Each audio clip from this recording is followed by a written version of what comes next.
What up, Gale Nation? Welcome back to H24 Sports. I am your host, Jacob J. Tivnan. Below me is Vincent Sliced Bread Pinchero. And to the right of me, you know him, you love him, is the top dog, Danny Weirden. What is going on, fellas? You got it right. You finally did it right. Hey, oh, hush. It was to the left to me. This is left, not right. Okay? This is right. This is weird. This is confusing. This is weird. Okay, right. So figure we should start off. First off, no NHL, no NBA action really has happened other than a few coaching hires, but we won't get into that. We'll get into that later on with the offseason and those shenanigans. But baseball, the World Series happened. The Stros lost. I don't think we covered that last time because it happened less than a week ago. But yeah. As deserved. The Stros lost, and I'm happy about it. Good. They deserve it. I think all of baseball is pretty happy about it. All of baseball should be ecstatic. Maybe a few Yankee fans are upset at Steve, but yeah. At Steve McAllister. We miss you though. We miss you, kid. Miss you. But I think a vast majority of baseball is very happy that we did not get an Astros in the World Series, because I feel like that would have been pretty bad for the sport. I'm not even gonna lie. Oh, it been terrible. I'm much happier with the Dodgers Rays series, and so far we're 2 games into that and tied up 1-1. It's been pretty good. It's been a good series. It's been very entertaining, not gonna lie. Been very good. Cody Bellinger, what a freak. He's batting 5 and 6, and he's insane. He won the MVP last year, and the Dodgers are like, second rotation guy. Like, what? Mookie Betts is like, I love rooting for him now. Having to not root for Mookie Betts for a long time pained me. He's such a fun player to watch. He is a fun player to watch. He's very fun. It was unfortunate that he was stuck with a team that we all hate. But Exactly. I watched a little bit of I watched game 1 and a little bit of game 2, and I noticed with those 2 games the main difference was when the pitching is good, it's a game of pitching. And when the offenses are good, the better offense is going to win. Like game 1, the Dodgers offense came out and just steamrolled over Tyler Glasnow and the Rays. And then in game 2, they couldn't really do anything against Blake Snell. So we'll see we'll see what happens tonight. I think this probably is the most crucial game in the series because the momentum is going to shift a lot for whoever wins this game, I believe. And we're going to have quite the pitchers duel tonight. Walker Buehler versus Charlie Morton. Yeah. That's going to be quite the pitchers duel. I'm so excited for that. Yeah, it's going to be a pitching duel, like to the nth degree. But it'd be funny if both of them got knocked out in the second inning. inning. Right. I feel like the better pitching is going to win this thing. Glasnow really has struggled this year in the short season and in the playoffs. Glasnow has struggled. Like, his talent's there. You can obviously see how talented the guy is, but for some reason or another, whether it's like he's just missing spots or like the catcher's calling a bad spot, whatever, he just can't catch a break. And you did see that with Los Angeles game 1, and they tore up the Rays to shreds to a point where people were like, oh, the series is over. Dodgers already won. Dodgers won 1 game. And then Brandon Lau was like, hey, remember me? I'm good at the baseball. And then Blake Snell pitched a gem. He was incredible and he's done that this entire season and postseason. Yeah, Blake Snell's been yeah. He had 9 strikeouts in 4 2/3. That's amazing. And playoff Kershaw went 6. Yeah, he played great. Like, that was incredible. I love. Like, obviously the narrative of Kershaw in the playoffs is that he's gonna stink and he's gonna like disappoint everyone. He's gonna let everyone down. But like, I'm so happy to see him like actually succeed. Like, I want to see him in the ring so bad. He deserves it like almost more than anyone in the league right now. Like, the amount of stuff that he's been through, the amount of postseason woes he's been a part of. Like, he had a very good outing game 1. If he could get another good outing, I think his next scheduled game 5 or 6. He can get another one like that, then you're looking at hopefully like maybe a World Series MVP thing with him. Maybe. I don't think so, but it would just be good for him to shed those demons and maybe go forward to a potential dynasty with the Dodgers. I agree. It's going to be exciting. They have it in the bag. Look how much people they have locked up. It's insane. The only people that can get in their way is themselves. Honestly. Exactly. And we've seen that happen. And with yesterday, the guy they put in, I forget his name, but it was the cat guy that they kept rolling Gonsolin? over. Huh? Was it Gonsolin? Gonsolin, that's the name. He was good in the regular season. It's only his second year, but he was very good. He pitched like a 2-something ERA, like very impressive regular season. But his postseason, he's not been good. He had a 9 ERA. So I'm like, I think the Dodgers looking more of a bullpen game here, and that's what they did. And they don't have a strong enough bullpen to go against. Isn't that the second time they've done this too? In the postseason? Yeah. Probably. I mean, most teams are going to have a bullpen game just because I don't really think a lot of teams can go 5 deep rotation guys anymore. So you're going to throw in a bullpen game every now and then. But against Tampa, you're not going to be able to pace and compete like that. They're going to get ahead of you and they're going to beat you. So you can't really beat them at their own game. And that's what you're going to see with that. If they ever try this again, I'd say pick Tampa to win that game, like full send. I agree. And it's even as like a Yankee fan, like I don't hate this Tampa team. They're fun. Like they're a fun team to watch, even with all the drama and stuff. I do hate this Tampa team. I'm not gonna. You clearly haven't felt the pain that we have felt. They play. I feel like they play baseball like the right way. It's like small ball to an extent. No, I agree wholeheartedly. But like Vin, you can have people in the background. It's okay. Bye, Vin. It's fun. You can have people in the background. Don't worry about it.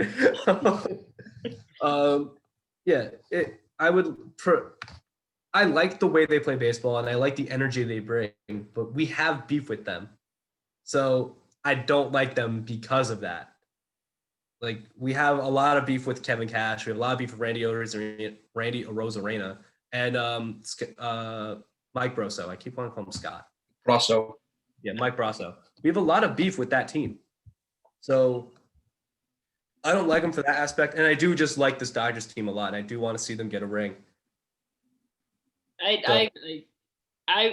been an advocate for the small, as a Yankee fan and as a fan of a big market team. I like seeing the small market teams succeed, as everyone should, because you don't really see it that often. Like the Rays contending window, if they don't increase the payroll, is not going to last for much longer. Well, it will close rapidly because the thing, I feel like, sorry to cut you off, Danny, but the thing about the Rays is, I could be completely wrong. I feel like the reason they have been so good and so like they've just been a fantastic this season is because this lineup they've created. You don't see a lot of big market names when it comes to the batting order or even the pitching. I mean, Blake Snell and Tyler Glasnow are fantastic, but you really don't have a big market star like you would have in New York or LA. And I feel like once teams start to adjust to how this lineup works and how Kevin Cash manages the team and how the pitching works, I feel like if they don't sign, as you said, a big market guy, the window will close quicker than they think. I think the thing is they're already bringing up big market guys. Like they're the head guys on their team. Like Arozarena was acquired from St. Louis and has rookie year this year. They got him for nothing and he's incredible. G-Man Choi, a guy they acquired for pretty much nothing. Brandon Lau, I think another guy they acquired for pretty much nothing. He's had an all-star year last year and this year had a little bit of struggles, but once he figured it out, he's really good. They're a very good defensive team. They've always been a very good defensive team for the past couple of years. And like the one guy that they really brought in through their system, Kevin Kiermaier, is one of the best defensive fielders in the league, no matter how much I heckle him at games. But yeah, they have a very incredible team there. And it's all based off of guys that they acquired for pretty much nothing. Like basically what we did with Luke Voigt, they did that with everyone. So their analytical department is very sound and it works. But sometimes it just doesn't work too much. Like Glasnow yesterday, not yesterday. Why do I keep saying yesterday? Game 1, Glasnow, he pitched like 102 pitches in 5 innings. Like at what point are you like, Kevin Cash, what are you doing? Like that, clearly he's struggling. You can't keep him in there like this. You're losing this game. So at some points they have their flaws, but you also look at the bullpen too. Like it's a monster, but you can't name a single player on that team. Yeah. Like exactly. They're a monster, but no one sticks out. And I think that's really important for Tampa. And they're going to have this team for a couple more years, I feel, until they hit free agency or arbitration. Yeah, that's what I was getting at. Like once they hit free agency, it's going to be a situation where they won't be able to afford those guys. But realistically, every team is like that. Like, unless you're like the Dodgers or the Yankees. The Dodgers are going to be in cap hell. Like, Mhm. sorry if that was bad, but they're going to be once guys like Bellinger, I think Turner, because I think he's going to hit arbitration soon. But like Corey Seager's hitting free agency. Like that's going to be a problem. Like he's a very, very talented shortstop and he's hitting free agency. You can't get everyone else. Walker Buehler as well. Like you have a lot of guys that are not locked up like Mookie Betts is for 12 years and 30 plus mil. Eventually you're going to run out of money to spend. So Yeah. those guys are going to move on. Tampa, same thing. Yankees, same thing. Eventually we will lose Gleyber Torres, Gio Urshela, Aaron Judge, Luis Severino. Like we don't have guys locked up except for Giancarlo and Garrett Cole. There's not many guys that are locked up on this team and very well could move on. So every team, unless you are locked up for the future, no one really is.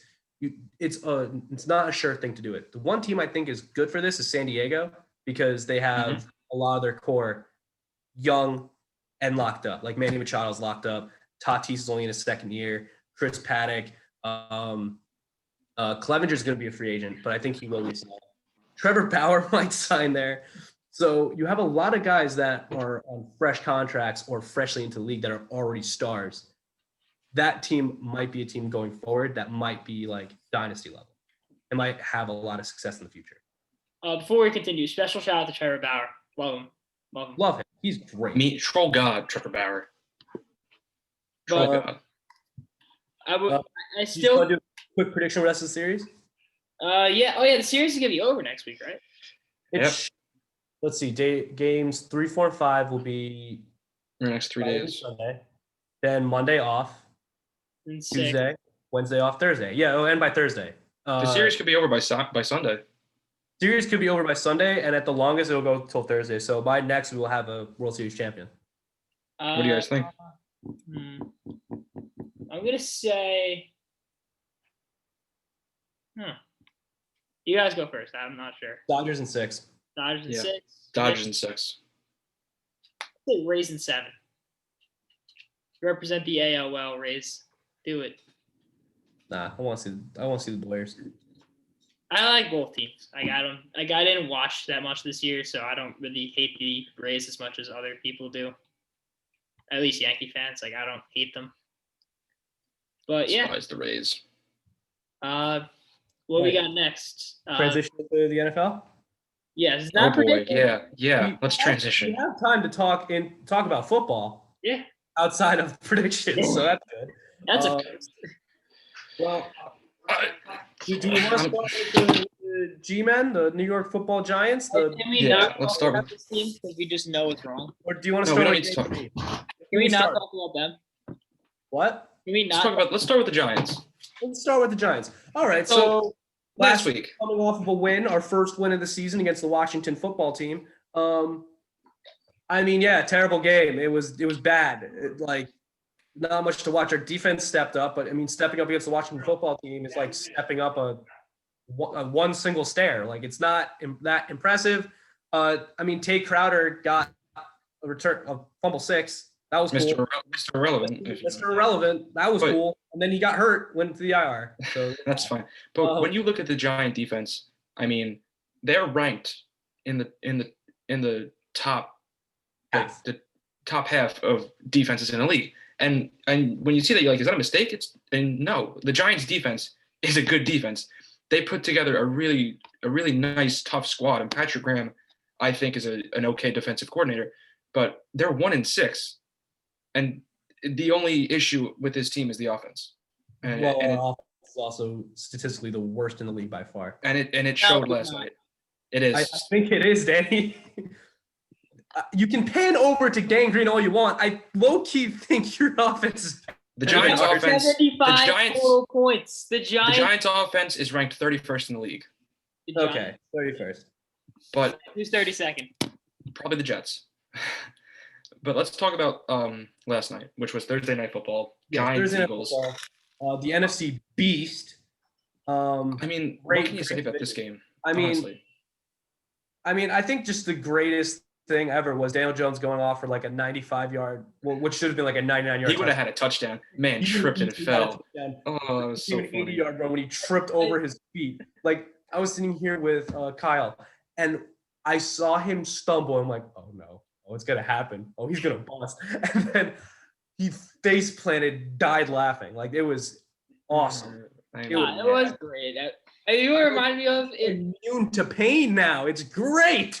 You know what that reminded me of though? It was the commercial where they're at the bar. Yeah, the Buffalo Wild Wings one. Yeah, they get Buffalo. They crushes the button, like the sprinklers go off. I saw a video of that on Instagram. I forget. I think it was SB Nation that posted. I could be wrong, but it probably was. It was so funny. I loved it. I really wish he got it. That would have been crazy. But yeah, that would have been very. I mean, yeah, it would have been crazy, but like that was funny. Yes, I really the Giants. The best case scenario, the Giants still score a touchdown, so you get to laugh it off. I mean, yeah, but and they did score a touchdown, and then the defense crumbled. The game was also just like Evan Ingram dropped that pass, and I mean, come on, you can't. Yeah. Like, there's a few drop passes. I'm just like, come on. But that's a pass you can't drop. You have that ball wide Evan open. Ingram earlier on was like had the ball and it became an interception. Like that's not Daniel Jones' fault, but like he did throw a pretty bad. I think he did throw another interception, did he? No, he only threw one. That ball, you got to use two hands. Fumbled twice. That's and then I think he fumbled once. He fumbled once at the end of the game. I was against the Eagles defense in one of my leagues, and He fumbled once. I'm against. Someone else fumbled. Devontae Freeman fumbled. Oh, Freeman. No, Dion Lewis fumbled. Oh, Dion Lewis. Dion Lewis's first touch of the game, and he fumbled the ball. Yeah. So that didn't help.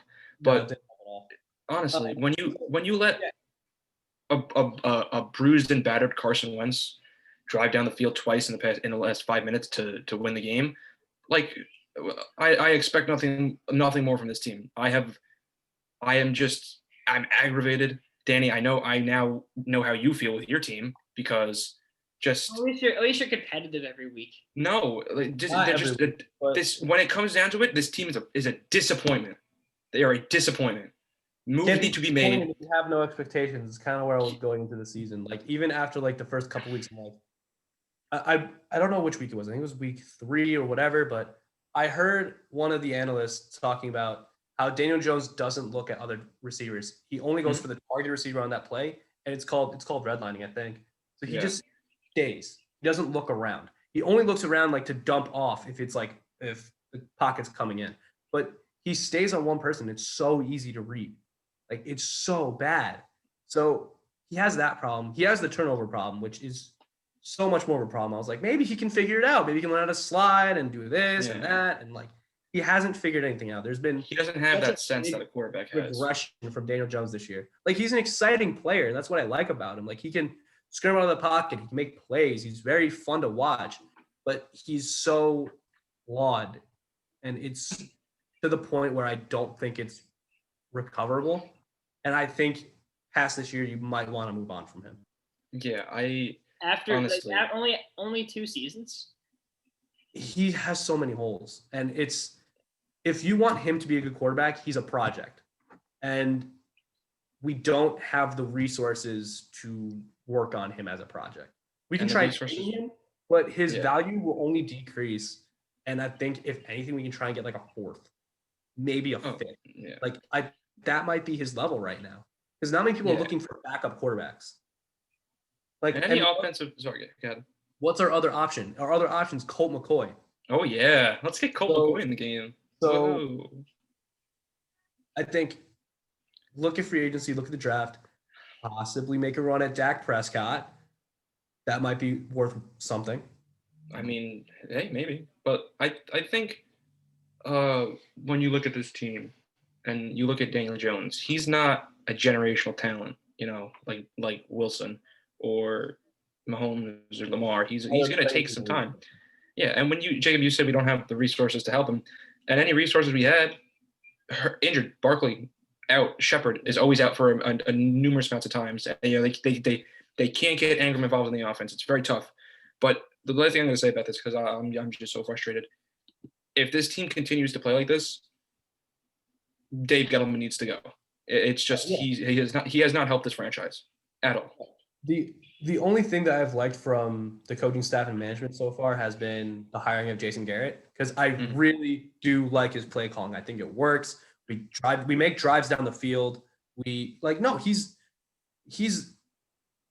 he deserves praise for it. Like he's been putting up very good drives and getting people open and making things work with what he has. Like you just had your star running back taken out and you have to adjust to that. You have Sterling Shepard out. You have to adjust for that. You've Golden Tate hurt. Got to adjust for that. And he's been doing that. We've still been making drives. It's just we can never finish. We can never get to the other end. And that's on the quarterback. And you can see it's on the quarterback. It's not me just blaming Daniel Jones for everything. You can just see that it's his decision making and his flaws, not Jason Garrett's. And I really do like his play calling, even though we have the worst. I do too. I think Jason Garrett's a fantastic offensive coordinator. I think he's great. But what do you guys think of I guess the head coach at this point? Joe Judge. I like Joe Judge. I like him. To say right now, we kind of stink. I don't know if it's his fault. I wasn't high on him in the first place. So honestly, though, but we've been ever since Coughlin left. You've been through McAdoo and Shermer and now Judge, and you look at their track records of losing records, and you don't think maybe this is a GM problem, not a head coach problem. Maybe something at the top needs to change. And honestly, Gettleman was high on Daniel Jones and he didn't really work out. Like he has gotten a couple good guys. Like Dexter Lawrence is pretty good. Dexter Lawrence is good, but look at that draft. That was a failure. That first round, we had 3 picks. It was Daniel Jones, Dexter Lawrence, and Deontay Baker. And DeAndre Baker's not on the team anymore. DeAndre Baker got cut and he sucked his rookie year. Sucked. Daniel Jones is looking less and less like a sure thing.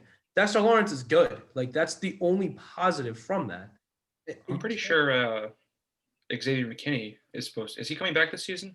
No, he tore his Achilles. He tore his Achilles? I thought he had a fracture. I thought he tore something. No, he's out for the year. He's done.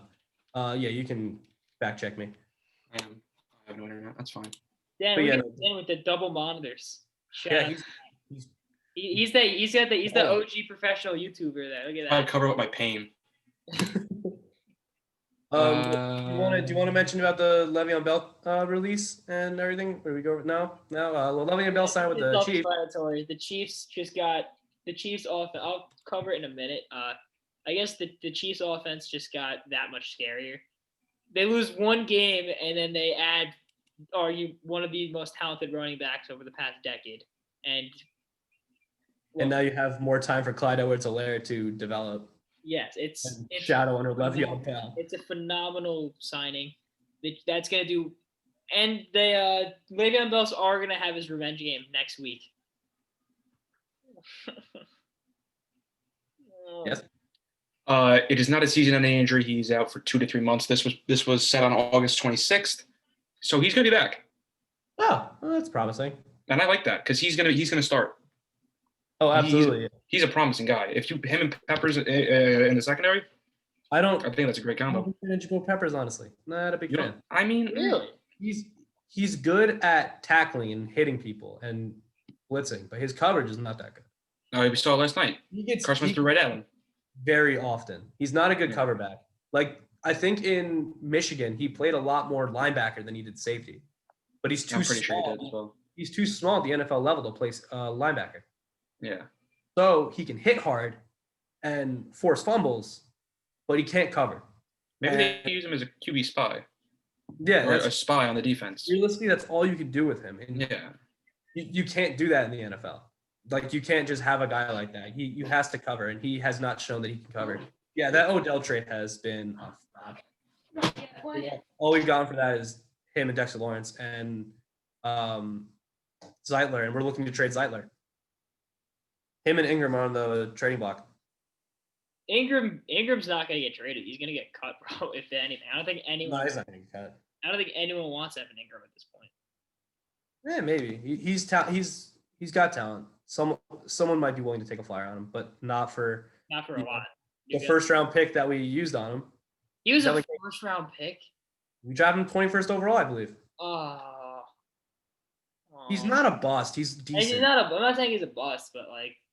He's a decent tight end. He puts up very good yards. He runs good routes. He just makes a few boneheaded plays. That's it. He's a very, very talented tight end. More so receiver than tight end, but whatever. Want to get into predictions?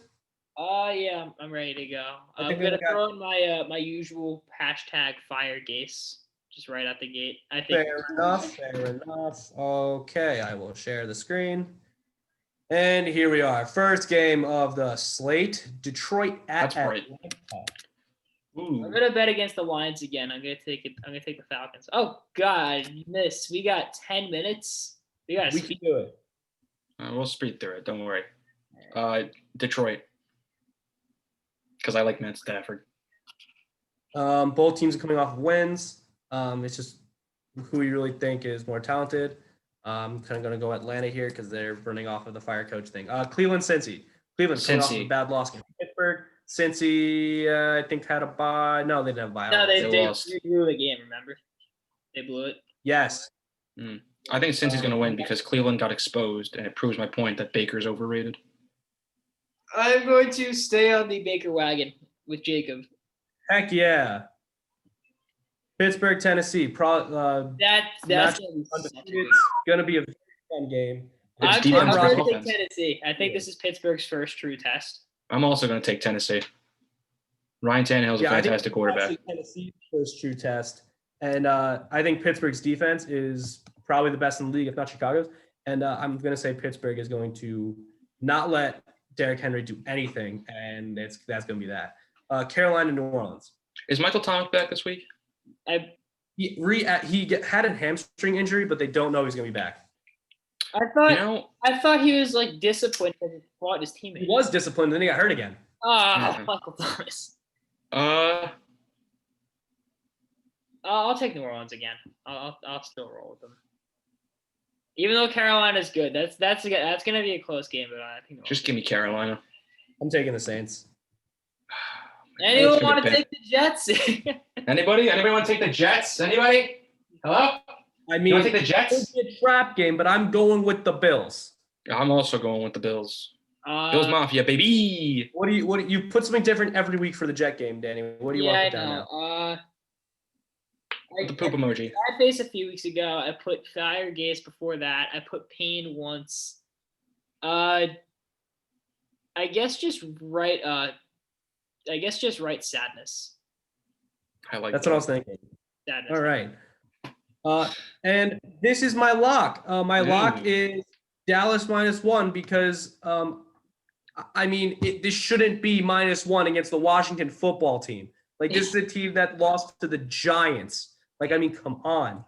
Like, you have to get your things together eventually. You gotta beat Washington. Come on. Shout out Mama H. I'm taking the Cowboys. Taking the football team. All right, I'll take Dallas. I'll take Danny, no. You're supposed to be on my side. All right, Green Bay, Houston. Green Bay. Aaron Rodgers is angry from last This is going to be Tampa Bay. extra angry Aaron Rodgers. Oh, he's upset. He's mad. He's probably seething right now. He's going to take advantage of that Houston team that has just nothing. Sean Watson. Yeah, I'll go Green Bay. All right. Tampa Bay, Vegas. All right. Knock on wood if you're with me, gentlemen. You know what, Vin? I'll join you. Well, you know what? This is my lock. I'm picking Vegas to cover the spread. And this is actually a first in this is a first. This is the first. I'm challenging Vin's lock. So we have the same lock, but we're picking a different team. Double lock. Lock off. Yes. Danny, I wish you good luck. First. I can't wait for them to tie so nothing happens. Oh, that would be awful. Well, no, if they tie, Vin wins. Nah, darn it. Okay. I'm still gonna roll the double. Still covers the spread. Okay. Oh yeah. All right. Okay. All right. Kansas City, Denver. Kansas City has not been playing great as of late. This is the team to turn around against them. Patrick Mahomes. Denver's home, playing at altitude. Denver's really the only team right now with. They added Le'Veon Bell because they got scared after one loss. I'm taking Kansas City by a mile. Yeah. Okay, Danny's taking Kansas City. I'm also taking Kansas You City. do factor in that, but for some reason, I want to take Denver. I don't know why. I just do. Taking the Broncos. That's going to fail miserably. Yeah, give me KC. Screw it. The first time I haven't picked KC. All right, San Fran, New England. Kind of a close game.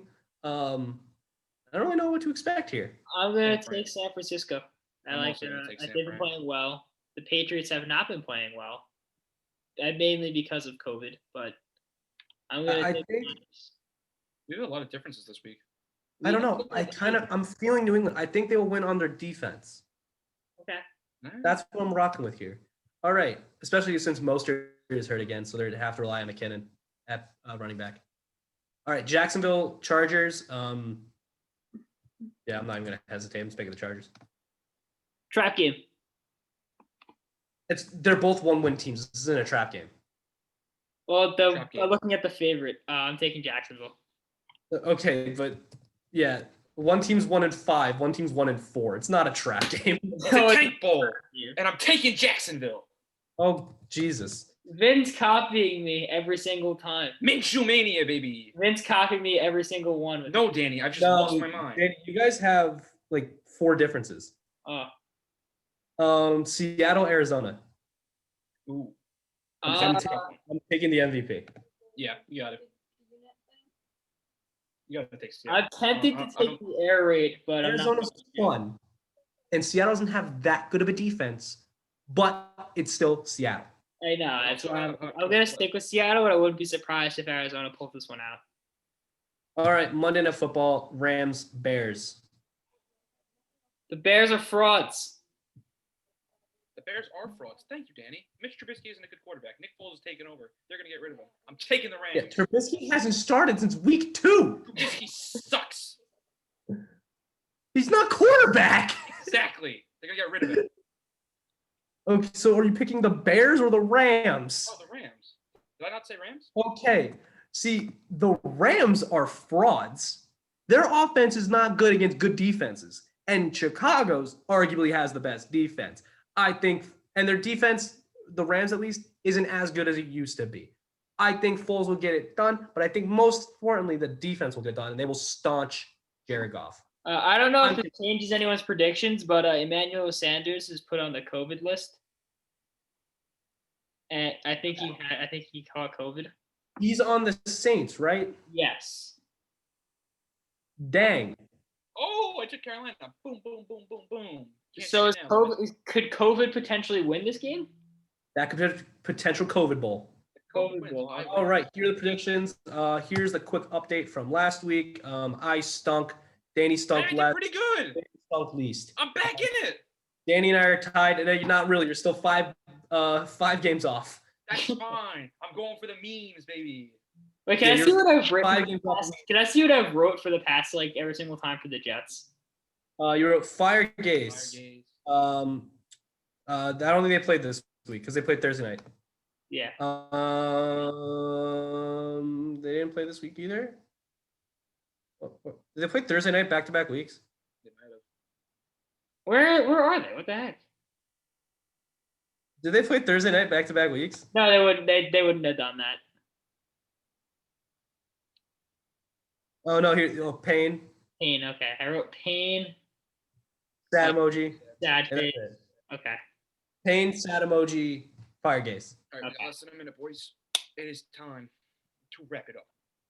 A few shout outs before we go. Shout out to Khabib and Gaethje and Whitaker, and I forget the last guy's name. That's gonna be a good for the Giants for driving me crazy.